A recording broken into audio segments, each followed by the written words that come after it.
What's going on, guys? It's David Piatek and Lourdes Fernando, and today we have a pretty important subject to talk about, which is home ownership with all the maintenance that goes with it. Lourdes, it ain't no joke because a lot of times people will buy homes thinking like, "Oh, I really don't have to maintenance it like being a renter," and that's the wrong mentality. There's a lot of things you have to know about going into home ownership, and if you currently own a home, you'll also have to maintain that property. Yeah. So today we're going to talk about a couple of those things because both Lourdes and I both own properties. Lourdes has got more of a pain because she's got a multifamily, so she's got four times the amount of problems that I do. But I'm going through a renovation myself, which is a horrible process in itself. So, Lourdes, welcome to talk to me about home maintenance, why it's important for everyone listening out there to really pay attention to it. And is there things that you could do before you buy a home to see like how much maintenance a home needs, like pre-maintenance? For sure. Yeah. So when you're under contract, it's you don't have to get a home inspection, but it's highly encouraged to get a home inspection because that's going to tell you on how to preserve your home and if there's any maintenance items that you should take care of, how often you should take care of those, and anything to extend the life of your property would be most ideal. Right now, depends on where you're at in the United States. Some areas have, you know, termite potential damage. Some other areas have sewage that can back into homes. So there's a lot of different areas. So knowing what that particular part of the world it has more of, it's best to make sure that you are keeping up with your maintenance every single year. Yeah, for sure. And that's the thing is like, especially we have big seasonal changes or you're in very hot weather, pretty much anywhere, you still have to, check on what's going on with your home. And a good point on the home inspection. So one thing to note for everyone out there is that the VA does not require a home inspection, but they encourage it. Mhm. I feel personally that you should get one no matter what. I got one and I am gutting my house. Like the whole thing is going to be basically brand new, but I still got one just to make sure that there's nothing like insanely wrong with the property. And by the way, for everyone, the report's like 40 pages of everything that's wrong. Even new construction have that report, and it just Mhm. kind of gives you like an idea of what's wrong with the home because you have to remember if you especially if you got an older home, like I got a home built in the 50s, the codes have drastically changed. So like with this renovation I'm doing, we have to bring everything up to current code, which is also crazy. But and then the requirements that they have, depending on where you live, could be pretty substantial. And those are things you have to think about. But going into that piece, let's say you are thinking about buying a home. Lourdes, are there times where you may, like for me, right? I bought a house, I got a good deal on it. And if I renovate it, I can make my money back plus some. So, when I looked at it, I had the mentality of, yes, I'm buying it not at the top, I'm buying it at a discount, I'm putting it in, then I can get a higher price. But for some people, they don't want to do that. So, what's kind of like the mentality you leveraging a home inspection, leveraging where they're purchasing a property and kind of going into that? Like, hey, if I'm buying top of the market, but the inspection says I need a $20,000 new roof, what are you thinking when you're going through that, or what should people be thinking? Yeah, so there's a difference between, and just had this conversation yesterday with one of my clients.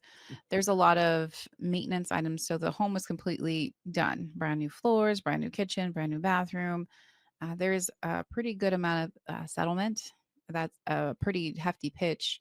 And when they went down to the crawl space yesterday, they determined that there was uh, kind of the support wasn't good. So you Oh, need to change the support, and they were drilling through the main support beam, plumbing fixtures and what have you. So there was just a lot that was going on with the property that needed some additional work that you're not going to see any type of equity potential. New roofs, foundation issues, even sometimes replacing windows, like that does not give you the valuation that you need. So you're buying at the top of the market. You have to put new concrete outside, $20,000. You have to fix the foundation, another ten to $15,000, and then you have to change the vents for the furnace. for the air ducts, I'm sorry, that can run you another $5,000 of stuff that you're not going to see and you're buying already at the top of the market. So you have to make sure that these items, oh, in the garage too, another $20,000. So all these are not going to bring valuation and you're already buying at the top of the market. So you have to really make sure that if these items are truly deferred maintenance items or if it's just going to be burning a hole in your pocket and you're not going to see the return. Yeah, I think that's one of the scariest parts of going into home ownership, because for folks out there, we help people across the country. So in some markets, you're going 100,000 over, you're waiving a home inspection, and like the house could be falling apart. So not only you going 100,000 over market, you may have to put another 100 or 200,000 into the house. So you really have to be careful with that because you don't want to be in a position where you are stretching your budget, you don't have money saved up, something goes wrong. Now, all of a sudden, you may be facing foreclosure because let's say, we've seen this happen before you get homeowners insurance, but then they come back out like after you've gotten the policy. And this just happened to a buddy of mine. They come back out and they're like, you need to replace the roof. And he's like, what are you talking about? I bought the house like this, but for insurance purposes, he had to do that. So Yeah. now, so that costs extra money that came out of nowhere. So those are things that you got to kind of think about when you're going through it. But let's kind of talk about some of the maintenance that goes into a property. So you have the obvious things, the mechanics, right? The washer, a Yeah. dishwasher, your fridge, your oven, your maybe sub pump, washer, dryer, those things all need to be maintained on a yearly basis. It's not just like a set it and forget it, because those things, if they're not cleaned, and you have to refer to your manual, like like for the Mhm. first time in my life, like I have a book of all the manuals for everything that I own. So I Ooh, actually healthy. know when things need to be maintenance and I have it in my calendar. So then I know, hey, replace filters, replace this. Hey, I need to call somebody to come and, check on the chimney of the house. So because if you defer that too much, something that might have cost a couple $100 or $1,000 all of a sudden turns into 10, 15,000. I think that's crazy. I don't, it's, and we've seen it too many times. Lourdes, have you seen people just like put off minimal things turn into like huge problems? Don't tell me it was you. Don't tell me it Sure was was me, 1000%. No, I'm actually going through that right now. I know that you should get your lines cleared, your plumbing lines cleared every single year, especially if you have a tree next to Oh, yeah. your home. So the trees would find their way into the crevices of your plumbing to seek water, and so they go to it. And I have this massive tree in front of my house, and I know I'm supposed to rot it out every single year. The only problem is I don't have a clean out. So I've neglected my own advice that I give to my personal clients is like make sure you get it rotted out, especially if you have a tree next to your house. So I neglected that, and then I now spend a couple $1,000s to put a clean out because I didn't have a clean out. Which is easier than actually taking the toilet up and putting a rod through because it has to go through all these like ups and downs. So just found that out, and then my contractor told me I possibly maybe have a break in my pipe as well.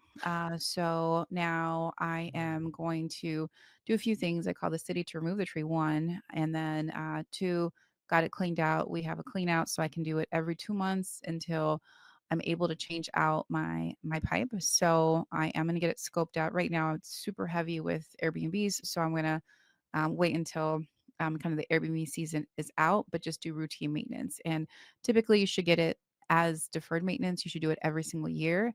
If you are near trees and if you're not around trees every 2 years, I would recommend getting that out just so that you're getting all the tree roots, all the gunk, all the everything that you throw in your toilets, getting all that out and making sure there's not going to be an issue.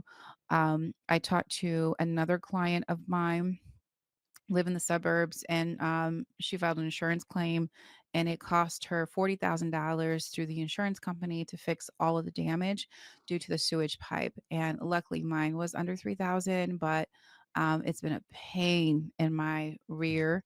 And thankfully, and I reached out to I had one, two, I had three plumbers here. and then a contractor to Tetris what's going on with what I got going on over here. So making sure that you're up with those maintenance items is critical because it can, if I didn't take care of it now, and I would have had water coming out somewhere, it would have been disastrous. We're talking, I spent 3 grand. We would have been in the 20s and 30s, and gosh knows like what's going to happen when I actually run the scope now that I have my clean out and we can actually see the main.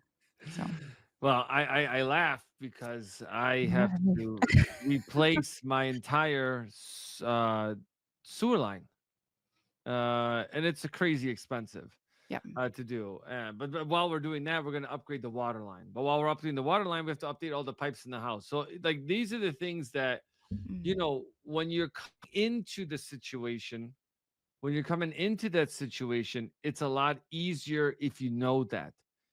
If you don't know, it is extremely painful and it's going to cause a lot of anxiety. And I see it so often. yeah, It's easier when you're prepared, where we're like, okay, yeah, we know we're going to have to spend this money, but we're going to get our money back. That's a strategy, for not sure. a strategy. You don't get the inspections, you don't know what's happening. And then all of a sudden you're like, oh, you have all this money that you have to spend. And like Right. Lord has said, we have the same probably piping because the houses were built a long time ago. So that was much easier for trees to get through. Now they have like all this new stuff. But what makes it Risers. expensive is they have to dig it out by part by machine, part by hand, and then they have to connect it to the main line. So they have to dig up the road. Now you're paying the money for the utility. But I'll stop being negative for a second if you want to say Yeah. something positive. I do wanna say during, the home inspections, you can get your traditional home inspection, and then there's also a sewage inspection, and when you do the sewage inspection, tongue twister, you can actually look to see if there's any type of breaks, tree roots, if there's any type of, blockage. We are under contract with 2 properties. These, both the clients wanted to get, probably because my talk about my plumbing issue, but, they were like, "Yes, we want a plumbing inspection." So, we were able to go and see that both of them had blockages and up front. So, this is something that we're bringing to the sellers, like, "Hey, we'd really like if you address these sewage issues prior to us making a purchase for your property," which is the most ideal situation. Right. And one of the, I would say, restrictions for people getting these inspections is they're going to say the cost. Not knowing is what's going to cost you. And there's a fear because let's say, especially when Lourdes, when you've been under contract multiple times and you've spent this home inspection money multiple times, you get to a point where you get complacent and you're like, you know what? I don't need this thing. I know exactly what it's going to be. And that is a downfall for you. Mhm. There is a sunk cost with real estate, right? It's you're normally going to Mhm. be your home inspection, potentially your appraisal. And depending on where you are, and we did a video on this, like radon, right? We did a whole video on inspections you should get radon. Right. You get the sewer scope. What else can you get? You got the regular home inspection, that's Termite, the whole thing. termite lead, Termite. Oh, you get the lead. Yeah. So the homes built after 1968 are not supposed to have lead in them, but it could be a good idea to get that tested. yep. What else is there? There's well and septic, Chimney. and chimney. Yeah, if you can get a chimney, that could be really expensive. I have a chimney, and they wanted Mhm. something like, this is when I was buying the house. They wanted $12,000 to fix it. I said, you know what? We're ripping this puppy out. The whole thing is gonna go, but that's just as much money to get rid of it. So those are things that you guys got to consider, like going through that process. So, what else, Laura? Is there anything else that you'd like to add on this? No, I think we can move to your more basic, like I definitely wanted to talk about your basic maintenance that you should be doing every single year. I know you have mentioned your mechanicals, the furnace should definitely be every year. And if you have as far as maintenance. And if you have allergies, I would suggest getting your duct work also cleaned out, or they go in there and they scrub everything out so that there's no particles or anything lingering in your ductwork system. There's also cleaning gutters that should be Oh done yeah. seasonally. If you have trees, I'd probably do it twice a year. So you don't want the leaves to be sitting in your gutters and bringing down your your gutters, and then it creates just a channel for water to get into your house. So that is something that I would do on a, especially if you have trees, seasonally. And then there is also, I did mention the plumbing, getting that done once a year. And then something that's very easy to do is making sure that water is staying away from your home. So extending your gutters and making sure that water is not coming back into your foundation or to your neighbor's foundation. So just making sure that you have that. That's going to prevent settlement to come, settlement of concrete if you have any concrete. I've seen properties where it's pitched towards your foundation. It should be pitched away, but the longer you have water sitting, it's going to start to sink and you laugh, but you know what No, exactly what I'm talking about. I've seen it. I've seen Um, people's houses that are crooked. yeah, because water And then is it cracks seeping in and foundations. sinking it. Yeah, I know. Yeah, if you have a brick home, it would also cause effervescence. If you have a frame home, it can cause termites, or because they love a wet wood, so stuff like that. So you just want to keep all water away from your foundation as possible. So, and then for those who have basements in certain parts of the world, keeping the water out of your basement too. That is positive. Now, one thing I want to just reiterate what you talked about trees, okay? Because I can relate to this one. I removed 26 trees from my 0.43 acre lot. The prior owners loved trees. Oh, I had you live in a trees, forest? huh? That might as well be a forest. Trees, the house, like the gutters were around the tree. Like that's how much they love trees. And then I started doing research. Trees are supposed to be at minimum, like this is like average, 75 feet from your home, because and this is what happened in my basement and in my garage that's behind me. The all foundations cracked, and they actually cracked it up. And same thing with my whole driveway, it's cracked. So that's why we're got rid of all the trees. And then when we're going to be digging all that up, we're removing all of that so that no more issues come up. Same thing with the pipes. The pipes were crazy, tons of stuff in there, because I just had it done a couple of weeks ago. My buddy came out and he's like, dude, he's like, we need to replace everything. That's why I talked about it. So, but then again, like that's why all this stuff, you need to come up with a game plan. Come up in your calendar. Yeah. Find maintenance people. Talk with the people you're working with. Do they know somebody? Like when I had a boiler issue, because I still have a boiler, which actually I do like having a boiler system. It's a lot more comfortable at home. Side note. But like when I had an issue, I called someone that knew, like, yeah, I have somebody that could help you with the boiler. I had somebody for the air conditioning, someone for the heating. So then that way, when things come up, you can already, call them or just schedule it in advance. Because I'm telling you, the couple $100 you spend extra or 1,000, it's going to save you exponentially down the road. So I think we'll cap it at that for today. If you guys have more questions, check out the channel. We have a ton of videos around different inspections, like we talked about, the home buying process, budgeting and credit, and trending day topics that are going on. So make sure you guys hit the like and subscribe button, share it with a friend, and then we'll see you guys on the next video, and we'll catch you guys soon.